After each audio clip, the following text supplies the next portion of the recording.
Well now, somewhere between the dusty road and the diner's warm glow, a rancher's quiet heart met a waitress's gentle smile. Then came the night when rain hit the windshield like God's own warning, and one twist of fate sent their world spinning. Whispers turned to court fights, love turned to silence, and silence, well, silence started to speak. Under the slow hum of porch swings and the watchful stars, two souls stood their ground when the land, the law, and life itself came knocking. And honey, that's where the story starts to burn slow, like a southern summer night that just won't end. The sun was still climbing when Jack rode into town, his boots dusty, his hat tilted low. The old diner at the corner of Maple Street smelled like coffee and fried bacon, the kind that could pull any man in by the nose. Jack wasn't a man of many words, but that morning, he pushed the door open and stepped into something he couldn't name yet. There she was, Carly. Brown hair tied back with a red ribbon, moving between tables like the wind over wheat fields. Her smile was soft, not loud, but it caught him like a hook. "Coffee?" she asked, pen tucked behind her ear. "Black," he answered, voice low like thunder far away. As she poured, he watched the way the light touched her face. Something stirred in him, something old and new all at once. He told himself it was just breakfast, just a stop in town. But when she laughed with another customer, Jack felt something he hadn't felt in years, a pull toward something warm. He finished his coffee slow, like he didn't want the moment to end. Outside, the wind carried the scent of rain. Inside, Carly hummed a tune that stayed with him all the way back to the ranch. He tried to shake it, but like a burr on a saddle, it stuck. That night, under the wide southern sky, Jack sat on his porch, boots on the rail, thinking about that diner girl with the ribbon in her hair.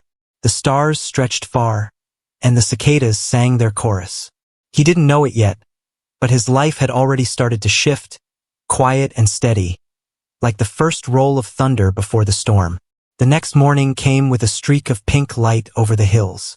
Jack had cattle to feed, couldn't stay away, he said, surprising even himself. They talked between orders. Jack learned that Carly came from a small town 2 states over. She moved here to help her aunt run the diner after her mama passed. She loved the sound of rain on tin roofs and hated the smell of burnt toast.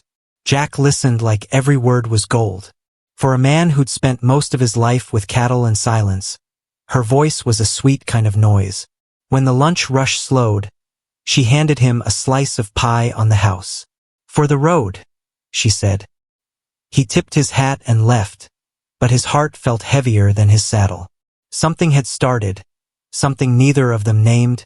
One evening, as fireflies blinked between the trees, Jack took her hand under the wide sky. "Carly," he said, his voice carrying a weight he didn't fully understand. "You ever think about a different kind of life?" She looked at him, eyes shining in the moonlight. "All the time, Jack. All the time." That night, when he rode back to the ranch, his chest felt both full and fragile, like a man carrying something precious through a storm he couldn't see yet. The storm came sooner than either of them expected. Started with a deal one Jack didn't know about. Mr. Caldwell wanted Jack's land. Not some of it. All of it. And he wasn't used to hearing no. When Jack refused, Caldwell smiled, that kind of smile that hides a knife. He started pulling strings, making calls, stirring trouble in quiet places. Meanwhile, Jack and Carly's love grew louder. She spent more time at the ranch, helping in the kitchen, feeding the chickens, laughing under the sun. The ranch hands started calling her Miss Carly, half in jest, half in respect. One evening, as they were driving back from town, the rain came down hard. Jack's truck hit a slick patch on the old dirt road. The tires spun. The world tilted. Carly screamed his name. Metal met tree with a sound that split the night. And just like that, everything changed. The world spun and then it went quiet, too quiet. Rain tapped on the windshield like 1,000 fingers trying to wake them up. Jack's vision blurred. He tasted blood. He tried to move, but pain shot through his ribs like a hot iron. "Carly," he croaked. She didn't answer. Her head lay against the shattered window, rainwater slipping down her cheek like tears that weren't hers. Jack reached for her hand. It was cold but still alive. Help came late. The old dirt road was known for swallowing sound. By the time the ambulance arrived, the night had settled heavy over them. Jack drifted in and out of consciousness, Carly's name hanging on his lips like a prayer whispered to the wind. At the hospital, Jack woke to the smell of antiseptic and the sound of machines beeping steady. His ribs were broken, but he'd live. Carly wasn't so lucky. The doctor said, head injury and coma in quiet voices, like they were afraid the truth might break something inside him. Jack sat by her bedside for hours, holding her hand, listening to the machines sing their cold songs. You're strong, Carly, he whispered, night after night. You hear me? You're stronger than this. But the days stretched into weeks, and Carly didn't stir. Outside, the summer sun kept shining. Inside, time moved like molasses, slow and thick. Back at the ranch, the silence was loud. Jack tried to keep working. The cattle didn't care about heartbreak, and fences still needed mending. But everything felt off. The porch swing creaked without her laughter. The kitchen smelled empty. Even the wind over the fields seemed to hum a sadder tune. Meanwhile, Mr. Caldwell saw his chance. He knew Jack was distracted, wounded in more ways than one. Papers started arriving. Warnings, debts, whispers of legal trouble that Jack didn't fully understand. It was as if the accident had opened a door, and all kinds of shadows were slipping through. Jack held on. For her. For the land. But the weight on his shoulders grew heavier with each passing day. Carly's aunt, Martha, was a strong woman with kind eyes that had seen too much. She visited the hospital every day, talking to Carly, brushing her hair, praying out loud in that soft southern way. But one morning, her eyes met Jack's, and he saw what she'd been hiding: fear. She might not wake up, Jack, Martha said, her voice trembling. And even if she does, she might not be the same. Jack didn't answer.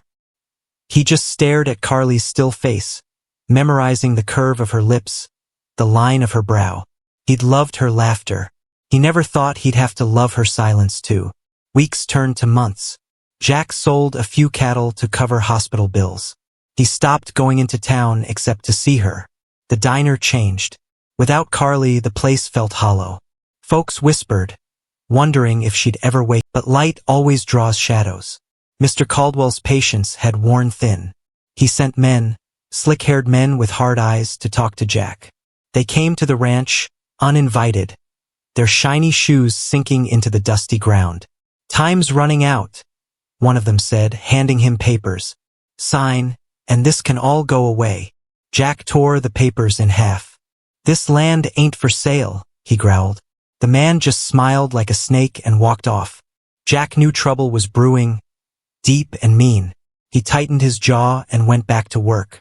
But at night, when the wind rustled the trees, he felt it, the storm coming closer. And miles away, in a quiet hospital room, Carly's eyelids fluttered.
The morning Carly opened her eyes, the world didn't sing.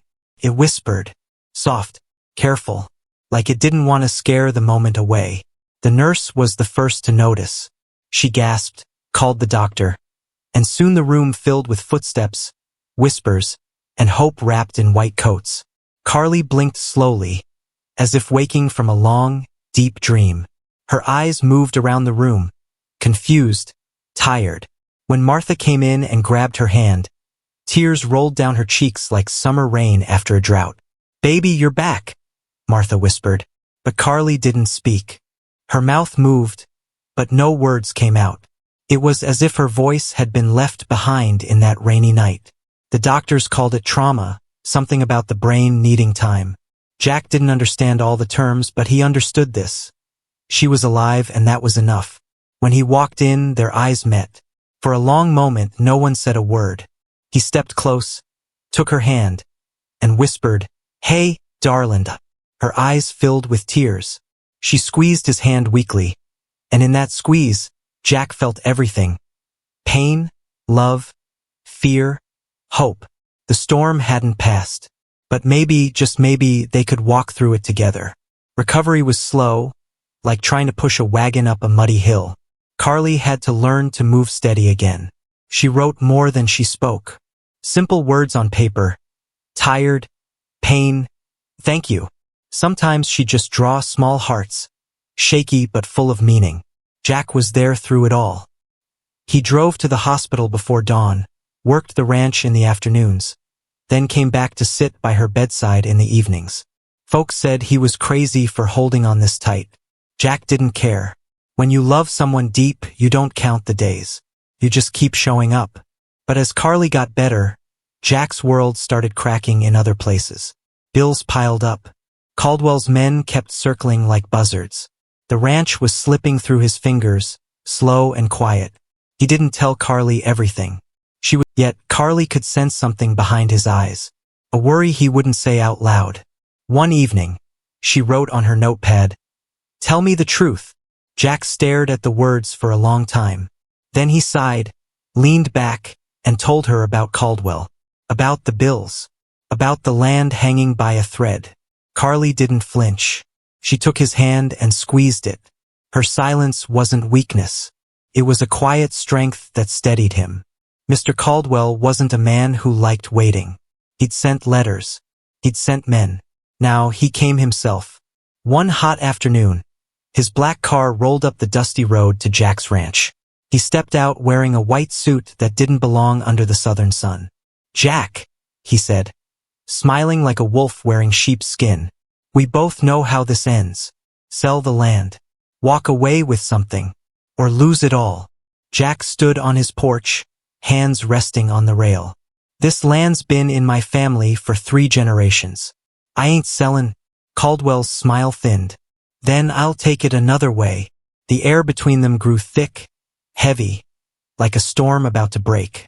When Caldwell drove away, the dust hung in the air long after his car was gone, like a warning. That night, Jack saddled his horse and rode the fence line under the stars, thinking about Carly, the ranch, and the fight ahead. He knew he couldn't face it alone anymore. Carly's strength surprised everyone. She began visiting the ranch again, little by little. The sound of horses, the smell of hay, the open fields. It all stirred something in her, something that belonged. She couldn't work like before, but she started helping in small ways. Feeding chickens, folding laundry, sitting on the porch, humming tunes softly under her breath.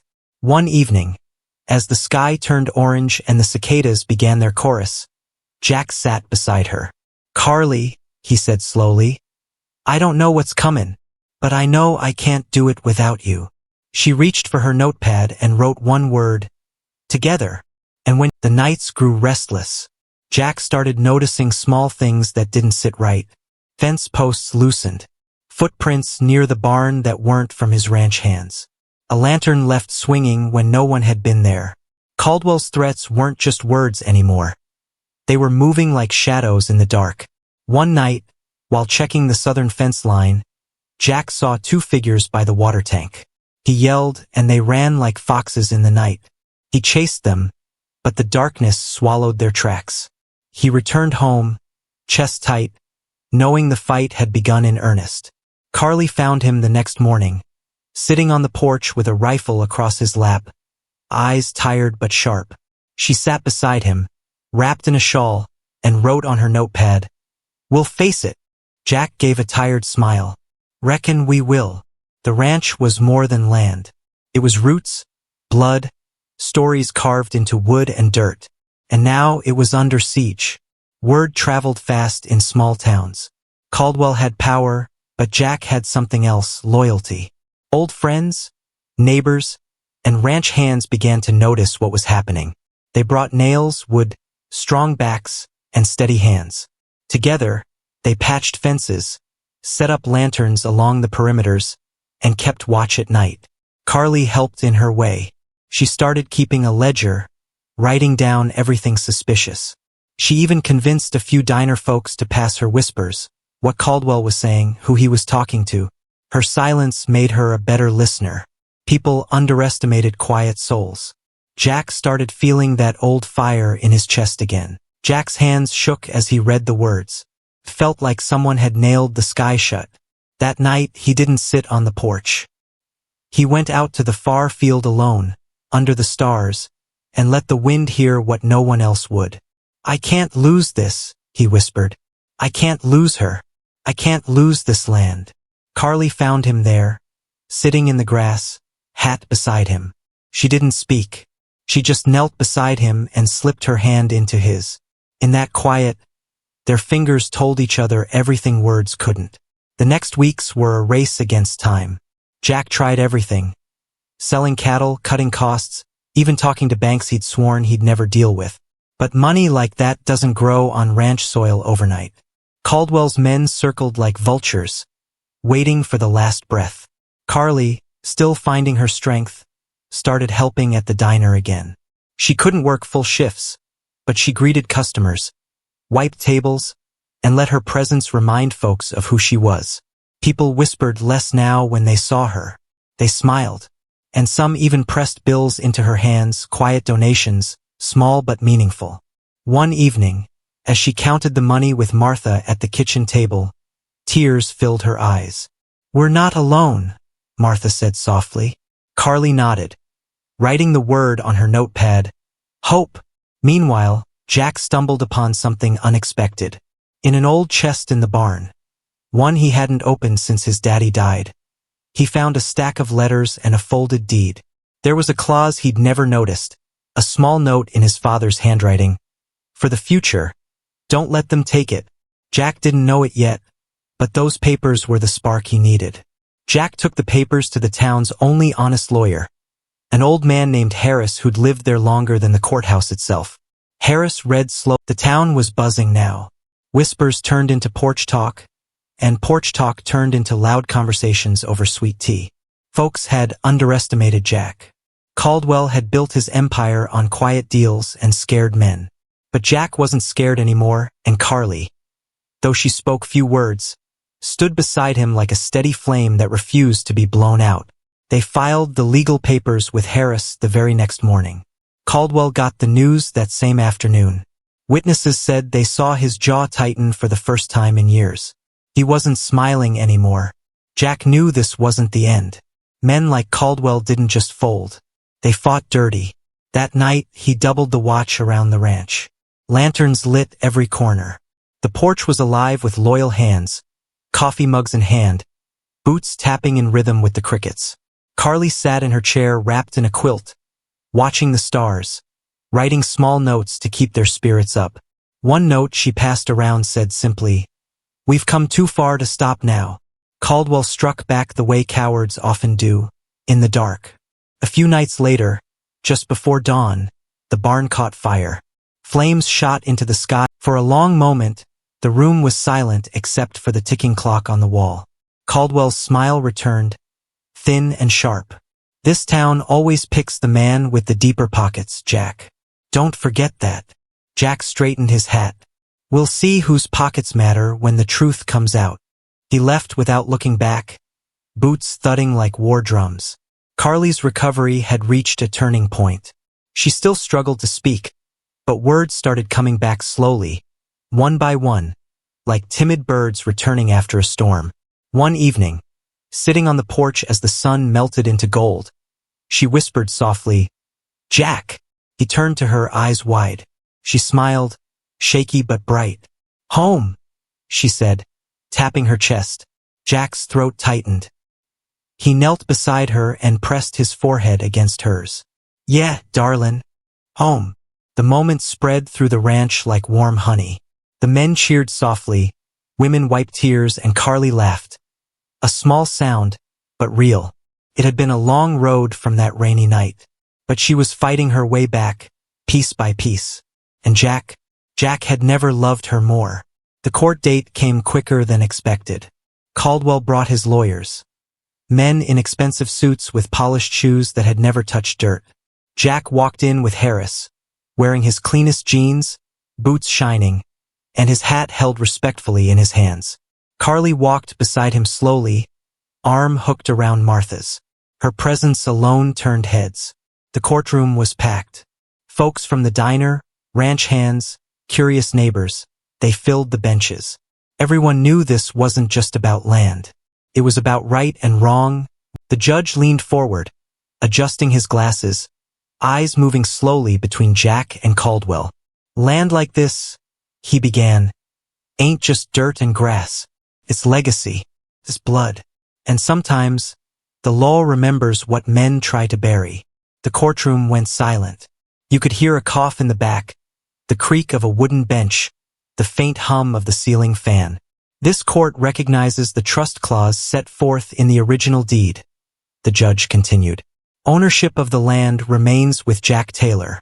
Caldwell's claim is hereby dismissed, with prejudice." It took a heartbeat, and then another before the room erupted. People clapped, cheered. Some even shouted, "Amen." Jack stood frozen for a moment, the words sinking in like warm rain after a long drought. Caldwell's face tightened like dry leather. He stood, adjusted his suit, and walked out without a word. Carly reached for Jack's hand, squeezed it with all the strength she had. Tears filled her eyes. Not the kind that break you, but the kind that heal. Jack pulled her close, his hat tipping against her hair, and whispered, "We did it, darlin'. We did it." The days that followed felt like sunlight after too many storms. The ranch, though scarred, was alive. Neighbors came by with timber, paint, and hands ready to rebuild. The barn rose again, beam by beam, laughter mixing with the sound of hammers. Carly found her rhythm in the kitchen, baking biscuits for the workers, humming softly as she moved. Her speech was still slow, but each word she spoke carried a strength no one could mistake.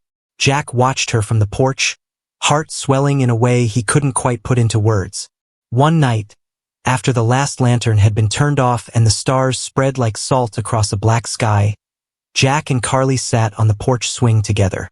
The wood creaked under their weight, the cicadas sang their endless tune, and the breeze carried the smell of fresh-cut wood and hay. "I thought I'd lost everything," Jack said softly.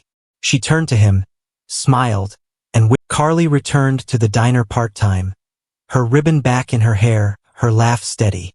Some days were hard, some nights were worse, but she faced each one with quiet courage. When she walked through town, people didn't see a broken girl anymore. They saw a survivor. And Jack? He kept working the land, rising before the sun, hands rough, back strong, heart steady. But he no longer rode home to silence. She was there, waiting, porch light on, quilt over her knees, smile soft and sure. Years later, folks still told the story of Jack and Carly.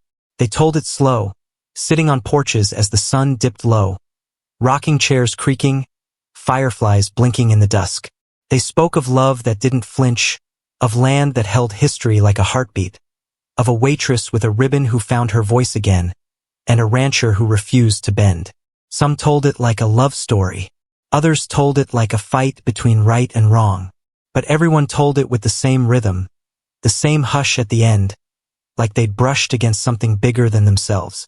And if you ever drove down that dusty southern road on a summer night, you'd see the porch light still glowing, two figures on a swing, listening to the cicadas and the wind. A love that had been tested, burned and rebuilt. Standing like an old oak, roots deep, branches wide. Sheaf of rice, the end sheaf of rice.